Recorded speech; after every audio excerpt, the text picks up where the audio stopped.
استنجے سے متعلق چند ایک آداب جو فقہاء کرام نے پیشاب، پاخانہ، ٹوائلٹ وغیرہ کرنے کے وقت بیان فرمائے ہیں، اس کی وضاحت۔ قضائے حاجت، پیشاب، پاخانہ کرتے وقت پسندیدہ باتوں میں سے جو فقہاء کرام نے لکھی ہے وہ چند باتوں کی رعایت کرنا ہے۔ ان میں سے پہلی بات تو یہ ہے کہ استنجے کی جگہ میں سر کو ڈھک کر کے جانا چاہیے۔ سر پر ٹوپی وغیرہ مرد حضرات رکھ لے اور عورتیں سروں پر دوپٹہ کو رکھے، یہ ادب میں سے ہے۔ دوسرے یہ کہ بیت الخلاء میں داخلے سے پہلے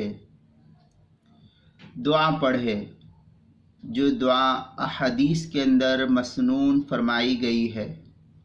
اللہم انی اعوذ بک من الخبث والخبائث، یہ دعا حدیث کے اندر فرمائی گئی ہے کہ اللہ میں آپ سے گندگی سے اور گندی صفت والوں سے پناہ کا طالب ہوں، پناہ چاہتا ہوں، پناہ چاہتی ہوں، مرد عورت دونوں پڑھے۔ تیسرے یہ کہ بیت الخلاء میں جاتے وقت پہلے بایاں پاؤں، بایاں قدم اندر کی جانب رکھے۔ چوتھے یہ کہ بیت الخلاء سے نکلتے وقت پہلے دایاں قدم باہر نکالنے کی کوشش کرے۔ پانچویں یہ کہ بیت الخلاء سے نکلتے وقت اس دعا کے پڑھنے کا خوب اہتمام کرے۔ غفرانک الحمدللہ الذی اذھب عنی الاذی وعافانی۔ یہ اس کے علاوہ بھی دعا بتلائی جاتی ہے۔ الحمدللہ الذی اخرج عنی ما یؤذینی وابقی ما ینفعنی، یہ بھی دعا بتلائی جاتی ہے۔ بہرحال جو بھی دعا انسان کو یاد ہو اس دعا کو پڑھنا چاہیے، جو حدیث میں اس موقع کے لیے آئی ہے اس دعا کا۔ مشہور دعا اس موقع کے لیے یہی ہے، غفرانک الحمدللہ الذی اذھب عنی الاذی وعافانی، اس دعا کو پڑھنا چاہیے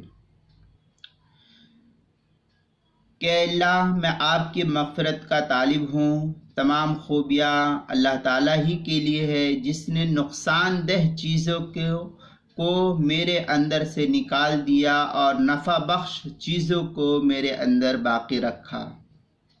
ان چند چیزوں کی رعایت کرتے ہوئے ہم اگر بیت الخلاء بھی جاتے ہیں تو یہ بھی ہمارا سنت کے مطابق ہوگا اور اس پر بھی ہم کو اجر و ثواب ملتا ہے۔ فقہاء کرام اور محدثین نے احادیث کے ذیل میں جو بیت الخلاء کے شرائط داخل ہونے کے بیان کی ہے وہ اسی طریقے سے، لہذا ہم سب جو ہے سنت کے مطابق بیت الخلاء جائے تاکہ جو ہے تمام تر شرور و فتن سے ہم محفوظ رہ سکے۔ فتاوی عالمگیریہ میں ہے، اذا اراد دخول الخلاء یستحب له ان يدخل بثوب غیر ثوبه الذي يصلي فيه۔ اس کے تحت جو ہے تقریباً 3-4 لائن کی اور عبارت نقل کی گئی ہے فتاوی عالمگیریہ کی پہلی جلد صفحہ 50 پر، وہاں تفصیل دیکھ سکتے ہیں۔ اسی طریقے سے فتاوی شامیہ کی پہلی جلد صفحہ 559 پر جو زکریا بک ڈپو کا چھپا ہوا نسخہ ہے اس کے اندر بھی اس کی تفصیل بیان کی گئی ہے۔ کتاب المسائل کی پہلی جلد صفحہ 125 پر بھی اس کو نقل کیا ہے، اور بھی مختلف کتب کے اندر اس کو نقل کیا ہے۔ لہذا ہم سب جو ہے بیت الخلاء جب جائے تو سنت کی رعایت کرتے ہوئے اس کے اندر داخل ہو۔